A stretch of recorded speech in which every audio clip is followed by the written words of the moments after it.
नमस्कार दोस्तों।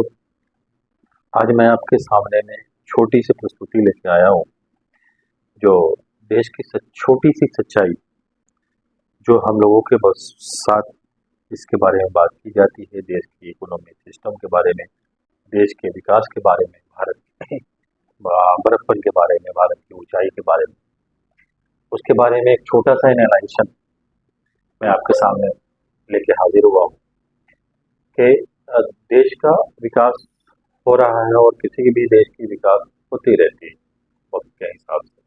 किसी की कम होती है, किसी की ज़्यादा होती है, किसी की बहुत ज़्यादा होती है। जैसे चीन 1990 के बाद 2010 तक लगातार मतलब 10% से ऊपर के रेट से ग्रो किया है चीन की जीडीपी। भारत की जीडीपी किस स्पीड से ग्रो की है वो आपके सामने है, बताने की जरूरत नहीं। ठीक है, चीन की जीडीपी अभी भी एक अच्छी एक पैरेलल वे में ग्रो कर रही है, लेकिन चीन से कंपेयर करने के लिए हमें आज आपको इस लोगों के सामने आ नहीं हूँ। मैं जो आज बात करने आया हूँ, छोटी सी बात लेकर आया हूँ, जिस बात के लिए बात की जाती है कि पूरी दुनिया में एक डंका बजा हुआ है। जहाँ जाते हैं हमारे देश के प्रधानमंत्री जय जयकार होती है। जो हमारे भारत में, उस देश में जो हमारे भारत के लोग के भाई हैं, बंधु हैं, वो मोदी मोदी करने के लिए वो हमारे मोदी के आसपास आ जाते हैं और एक माहौल अच्छा सा बना जा देते हैं जो एक पॉजिटिविटी की तरफ ले जाती है। अच्छी बात होनी चाहिए, लेकिन उसी भारतीयों की जो आज इतनी बुरी हालत है उसके बारे में कोई बात करने के लिए नहीं आया। जो मीडिया ये इस बात की जयकारा लगाती थी कि अमेरिका में भारतीय के, अमेरिका की जो भारतीय हैं मोदी जी के लिए रोने लगे, जापान में जो भारतीय हैं वो मोदी जी की जयकार लगाने लगे, मोदी जी को भगवान कहने लगे, मोदी जी को फादर कहने लगे। ठीक है, आप लोगों की वजह से ही मोदी की वजह से ही ये मतलब वहाँ जो भारतीय हैं सिक्योर है 100%। जो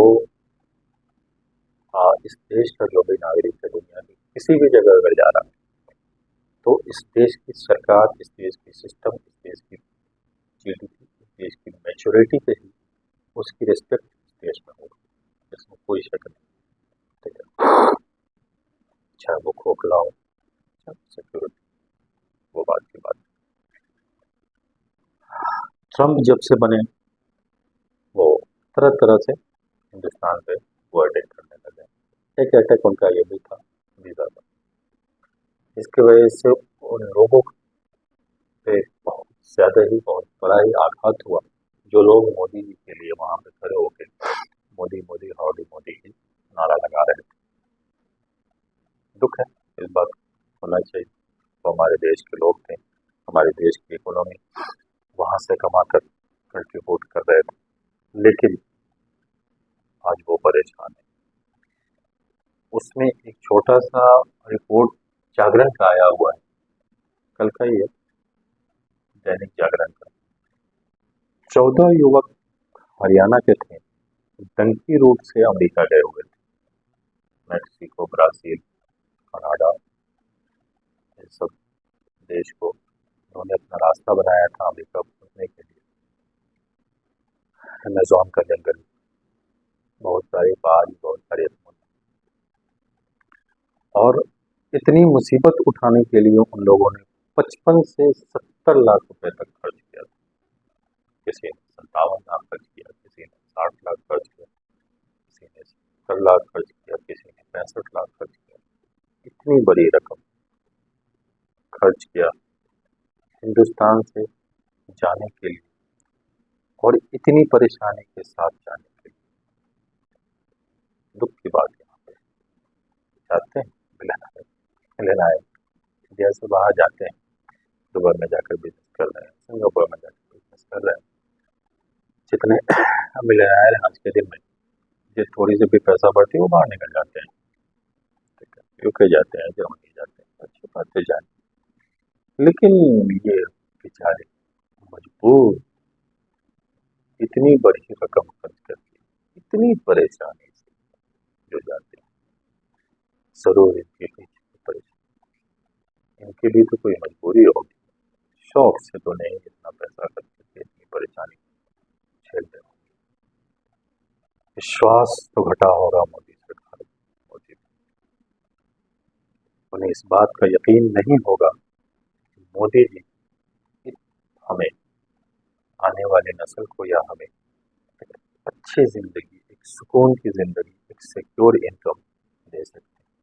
तभी वो इतनी परेशान होकर इतना बड़ा रकम खर्च करके इतना दूर जाने का रिस्क उठाया।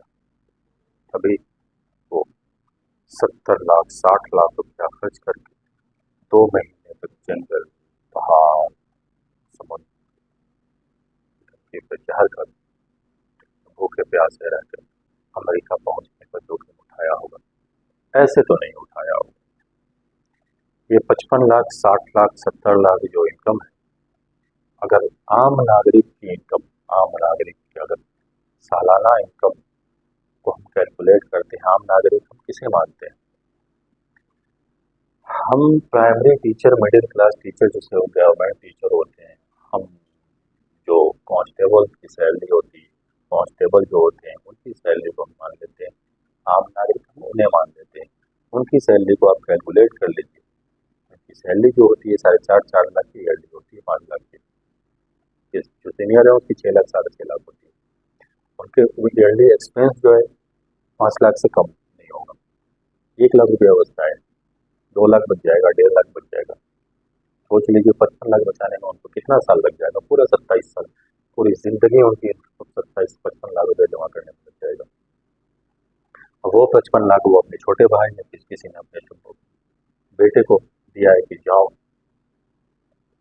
एक अच्छी जिंदगी शुरू करो जहाँ तुम्हारा फ्यूचर सिक्योर, तो यहाँ सिक्योर नहीं है। यहाँ मोदी जी हमें इतना पैसा लगाने के बाद भी एक सिक्योर इनकम की गारंटी नहीं दे सकते। वो कभी समोसा बेचने को इनकम बता सकते हैं, वो कभी रील बनाने को सिक्योर इनकम बता सकते हैं। ये रील बनाना या समोसा बेचना इनकम का स्रोत हो सकता है कभी भी। इन समोसा कितना आदमी ठेला लगा सकता है? 1 लाख की पॉपुलेशन कहीं पे है तो मुश्किल से वहां पे जुड़ा रहेगा, 150 से 200 ठेला लग सकता है, ठीक है। ये 99,000 आदमी, 99,900 आदमी कहाँ जाएंगे? 99,900 आदमी देना पड़ेगा आपको एक secure income source, source of income आपको। और ये चीज आप समझ लें कि ये अदानी के थ्रू तो आप कभी नहीं कर सकते हैं, ये गवर्नमेंट की रिसोर्स को किसी भी प्राइवेट हाथ में बेचकर कभी नहीं कर सकते। ये विश्वास हम नागरिक में हो गया है, तभी वो अपना 55 लाख रुपया खर्च करके अपने बच्चे को बोलता है कि तुम इतने देश पार करके अमेरिका पहुंचो, तुम 4 देश 5 भी देश 6 महीने की, तुम जंगल जंगल भटक कर अमेरिका पहुंचो, इस 55 लाख 60 लाख 70 लाख करने के बाद, फिर तुम वहाँ सब करने के बाद भी अगर पहुंच गए तो तुमको इंडिया से अच्छी तो सिक्योरिटी जरूर मिलेगी। इस बात का विश्वास हो चुका है हिंदुस्तान के आम नागरिक, और ये बात हिंदुस्तान की सरकार को नहीं समझ। और ये जो 14 लोग आए हैं ये सारे हरियाणा के हैं, और एक बात मैं नोट कर देता हूँ, ये सारे हिंदू हैं, और ये जो आए हैं इनके साथ पुलिस पूछताछ कर रही है। छोटे मोटा पुराना तो मतलब पुलिस रिकॉर्ड है, अगर किसी पे निकल गया तो उसको एज ए एक्यूज ट्रीट करके फिर उनके साथ वो केस चलाया जा रहा है। तो उनकी जिंदगी बर्बाद हो गई, उनका इतना बड़ा पैसा बर्बाद हो गया, उनका सारा सपना चकनाचूर हो गया। इस बात को पुरस्कार करने वाला, इस बात के बारे में सोचने वाला कोई नहीं। इस बात का सोचने वाला है कि ये इतना पैसा खर्च करके क्यों गया, इस पर सवाल करने वाला कोई नहीं, इस पे रोने वाला कोई नहीं, एहसास करने वाला कोई नहीं। ये कह रहा है कि लीगल तरीके से क्यों आ गया तो सजा होगा ही होगा। ये आम मीडिया के लोग यही कह रहे हैं, इलीगल क्यों करके जाना पड़ा, ये सोचने के लिए करेंगे। जब आएगा वक्त तो लेट हो जाएगा। तो आज के हाल में हर नागरिक के दिल से यही आवाज आ रही है, हाय रे मोदी सरकार, सारे युवा हो गए। धन्यवाद।